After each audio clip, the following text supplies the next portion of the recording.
video.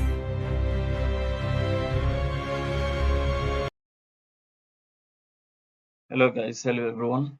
You're welcome back again to News Times Plus.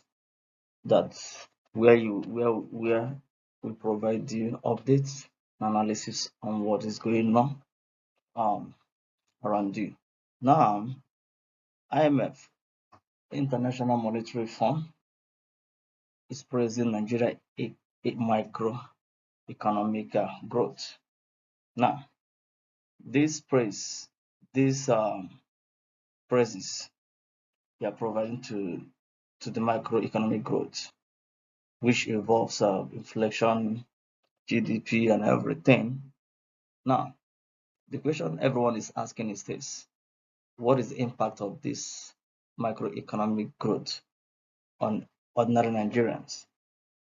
I wanted to watch this this video to the end to understand, to see, to get more insight. Also, the Minister of Defense is not saying that he's not happy with the issue with the negotiation with the bandits. Now, all these things and many other things is what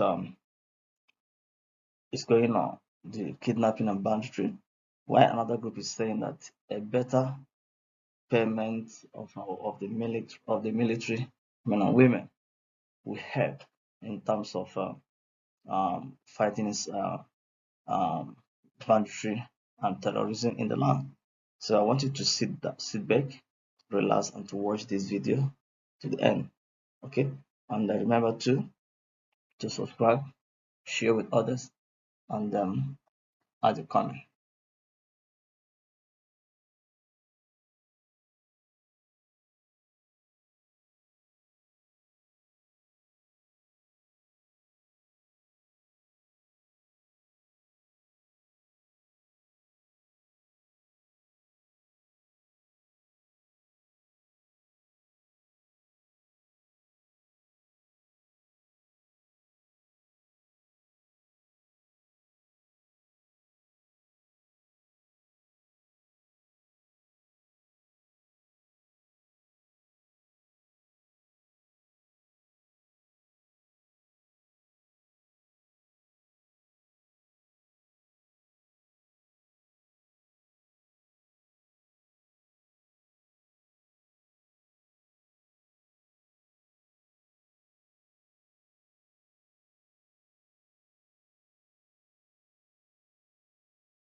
Yes, the IMF will keep saying, oh, we are seeing the signs, but we are not seeing the signs in this economy. And let's say it pure and simple. You see, there are many theories that explain the things around this. There's a dependency theory that talks about the fact that we're dependent on one product. And when we're dependent on one product, it leaves us short. If you have hazy price as regards that, then it leaves us short. You have an economy that cannot really bolster demand. You have an economy that the reforms has destroyed the purchasing power of that economy. And because of that, the people's lives are poor off. In 1981, when we renegotiated the new minimum wage, the new minimum wage was agreed at 125 naira. 125 naira in dollar terms then was about $195 to $205 if the dollar to the naira was 0.61. Today, the minimum wage is barely $50. As at that time, the minimum wage of an average Nigerian worker in 1981 could buy you multiple bags of rice, 3 to 4 bags of rice. I think a bag of rice was about 30 naira. Today, your minimum wage will pretty much be able to get just a bag of rice. At some point, when rice price even went up, your minimum wage couldn't buy you a bag of rice. What am I trying to bring out? There's a massive depletion in the purchasing power of an average Nigerian. That's one factor. Second factor is what I call the statistic gameplay. Most of the statistics being churned out by National Bureau of Statistics are things that don't relate to our lives. Example is the inflation numbers. We are saying, okay, inflation is about 15% after we rebased. Inflation is about 15%, but all of a sudden, interest rate is still pegged at about 27%, and interest rate is not coming down. What's the rule of thumb in economics? If inflation comes down, interest rate also should come down. Till today, businesses will get loans at over 30%. So you don't have a proper structured economy to be able to aid businesses in the first place. And once that happened, demand is skew. If you go back to the Keynesian theory, they'll tell you about, growth in the economy through consumption. Where's the purchasing power of an average Nigerian? The other day, somebody put up the prices in 2020 and the prices today, and there was like a 500% increase in the prices. At the same time, the purchasing power of people have been degraded. All of those reforms have also brought hardship. They said, when they remove fuel subsidy, they will pass the money on to the state. We are not seeing what the states are doing with the money. The federal government, all the same. We are not even meeting, revenue quotas. At the same time, we are borrowing so much more. The argument they made before now is that, once they remove the subsidy, borrowing will reduce because all the money. But today we are borrowing astronomically. We are taking loans everywhere. We are not seeing the impact. We are barely servicing our budgets. We're having 3-4 budget cycles. Take, for instance, 2025 budget are snowballed into 2026 now. So there are multiple problems as we speak on ground. And that's why you're not seeing real growth. But you see, all of this that the IMF keep talking about, the real problem is that all of these statistics we are looking at is not reflecting on the life of people. Just imagine, we are saying unemployment rate is about 4.8%. I mean, come off it in Nigeria. With the massive rate of unemployment and underemployment, but also because they've changed methodology. So we don't have statistics that truly reflect where we are and our face. We don't have statistics that shows the people what is truly happening. Yeah, we can tell all of these stories, but what's the effect on an average Nigerian? It's been more pain, it's more people being pushed into poverty, it's more people being pushed into penury. So, to a large extent, the true bellwether of the economy is not your big multilateral agencies around the world. It's really feeling the pulse of Nigerians. If Nigerian lives start to get better, we will all see it.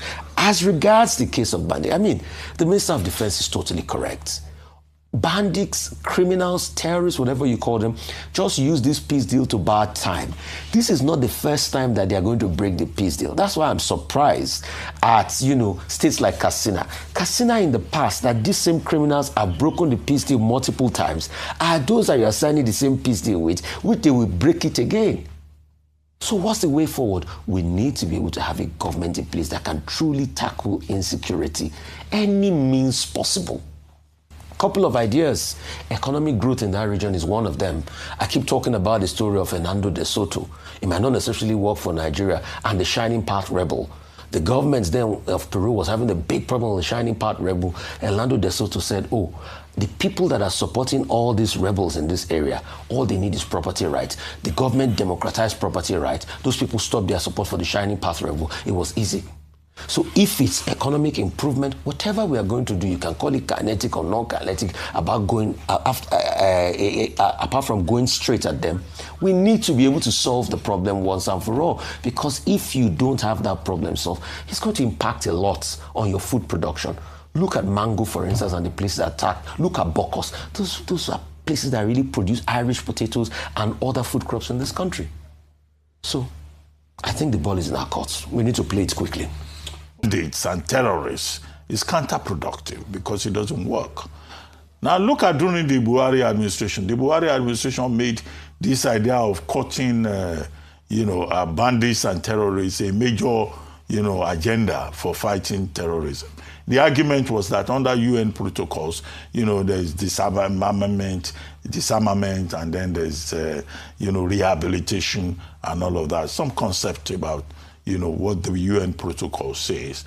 And it was in that regard that the Buhari administration bought uniforms for repentant terrorists and bandits, as they call them.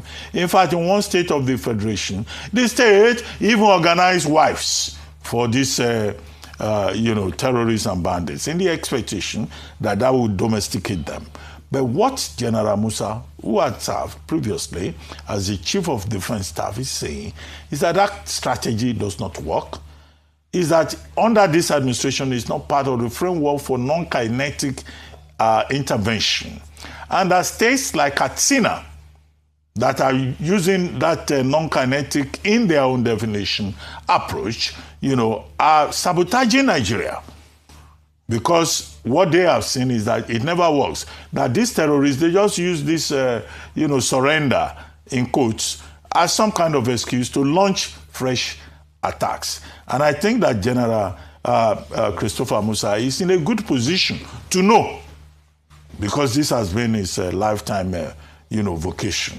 And I think it is important to say that the minister, General Musa, should go a step further, not just at the level of engagement with recalcitrant states like Katsina, where the governor had even told us that some bandits had been freed on the order of the state, and that the courts had been asked to release bandits, because bandits had also released some persons that they abducted. Now, what General Musa is saying is that is unacceptable. That's not the position of the government. So we should have, better intergovernmental, relations. Was it not even the same Katsina state government that told us that nobody should just criticize them on what they have done, and that they don't care? They will continue to negotiate with terrorists.